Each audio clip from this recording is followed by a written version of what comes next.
Ada gadis cantik meninggal bersama ibu, Mukmin kehilangan satu sekeluarga sekaligus. Bengkel sepeda motor milik Mukmin, 62, di Jalan Perintis Kemerdekaan Pusri Palembang, hangus terbakar. Nahas, dalam sekejap, Mukmin harus kehilangan 3 orang yang ia sayangi, yakni, istrinya bernama Sri Rohani, 60, dan putrinya, Mega, 20, anak kandung. Satu korban lainnya adalah Lydia Puspitasari, 20, keponakan dari istrinya yang sudah menjadi yatim piatu.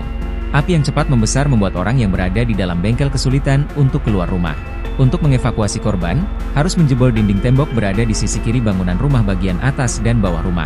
Mukmin yang juga kepala sekolah SD 234 Talang Putri Pelaju berhasil selamat. Warga RT 08 RW 03 Kelurahan Lawang Kidul Kecamatan Ilir Timur, IT. 2 Palembang merasa kehilangan karena sosok keluarga Mukmin orang baik dan ramah. Keluarga Pak Mukmin ini orangnya baik, ramah dan sering menolong kesusahan orang. Kata ibu-ibu yang tampak sedih kehilangan sosok penjaga bengkel Sri Rohani yang biasa duduk di kursi bagian depan bengkel. Anak dan keponakannya itu, orangnya ramah dan cantik, itu Turnila, warga lainnya. Sementara itu, Budi kerabat Mukmin yang mengecek dan mengawasi lokasi kebakaran menyebutkan, di dalam bengkel ini tentunya banyak barang bengkel maupun kendaraan titipan orang yang rusak untuk diperbaiki. Budi menduga penyebab kebakaran ini ada percikan dari aliran listrik dan menyambar minyak lalu mengeluarkan ledakan dan terbakar.